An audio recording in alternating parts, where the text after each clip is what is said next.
नमस्कार दोस्तों, आप सभी का एक बार फिर से बहुत बहुत स्वागत है आपके अपने चैनल द पॉलिटिकल ज्ञान में।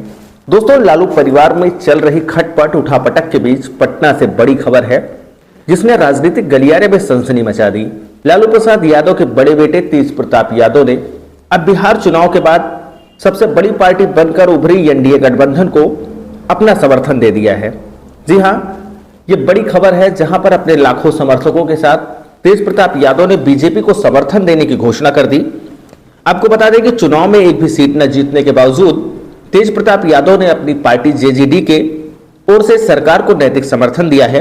यहीं पर आपको यह भी बताना जरूरी है कि तेज प्रताप यादव ने अपनी बहन रोहिणी आचार्य को, जो लंबे समय से अपने परिवार और राजनीति पर सवाल उठा रही हैं, अभी हाल ही में खबर आई कि तेजस्वी यादव की तरफ से उन्हें चप्पल से मारने की कोशिश भी की गई, उनको राष्ट्रीय संरक्षा का पद भी ऑफर कर दिया है।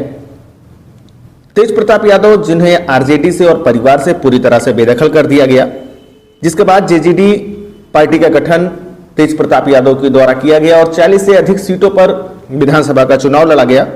हालांकि इनमें से एक भी सीट जेजेडी नहीं जीत पाई, जिसके बाद तेज प्रताप यादव ने अपने कार्यकर्ताओं और जिन लोगों को उन्होंने विधायकी का टिकट दिया था उन सबकी एक बैठक बुलाई, जिसके बाद उन्होंने ये घोषणा कर दी कि हम एनडीए का नैतिक समर्थन करेंगे। यानी बिना किसी दबाव, बिना किसी सौदेबाजी की तेज प्रताप ने भाजपा की नीतीश सरकार को समर्थन देने का फैसला किया। लेकिन सबसे बात जो चौंकाने वाली सामने आई है कि इसी पूरी बैठक में उन्होंने अपनी बहन रोहिणी आचार्य को अपनी पार्टी के राष्ट्रीय संरक्षक का पद भी ऑफर कर दिया। जानकारी निकलकर सामने आई है कि रोहिणी आचार्य दिल्ली से सिंगापुर के लिए रवाना हो रही हैं। इससे पहले भी वह कई मुद्दों पर, खासतौर पर पारिवारिक मुद्दों पर, वो लगातार तेज प्रताप के समर्थन में रही हैं। तेज प्रताप के पक्ष में खड़ी होती रोहिणी आचार्य नजर आई। यानी कि अब ये रिश्ता राजनीति में भी दिखाई देगा। लेकिन सबसे बड़ा सवाल यह है कि क्या रोहिणी आचार्य, जो तेज प्रताप के द्वारा जेजेडी के राष्ट्रीय संरक्षक का पद ऑफर किया जा रहा है, इसे स्वीकार करेंगी या नहीं करेंगी? क्योंकि इस समय पर साथियों, जो पटना में लालू परिवार में घमासान चल रही है, वह कब तक किसी अंजाम पर पहुंचेगा? क्योंकि एक बार तो खटपट हुई, जिसके बाद तेज प्रताप यादव को परिवार से बाहर किया गया और उसका खामियाजा आप साफ तौर पर देख सकते हैं। बिहार विधानसभा चुनाव में बहुत ही करारी मुंह की खानी पड़ी है तेजस्वी यादव को। आरजेडी को बहुत तगड़ा नुकसान भी हुआ है। अब देखने वाली बात होगी कि तेजस्वी यादव की अपनी प्रतिक्रिया क्या आती है। ये तो आने वाले समय में बहुत ही अहम फैसला होने वाला है लालू परिवार के लिए। अब बातें हैं सबसे असली और राजनीतिक संकेत जो सामने आ रहे हैं। जब तेज प्रताप यादव कहते हैं कि हम एनडीए सरकार को अपना नैतिक समर्थन दे रहे हैं, तो इसका सीधा मतलब साफ हो जाता है कि नैतिक समर्थन का मतलब यह है कि सरकार के फैसलों पर, कामों पर अपने स्तर से समर्थन देना।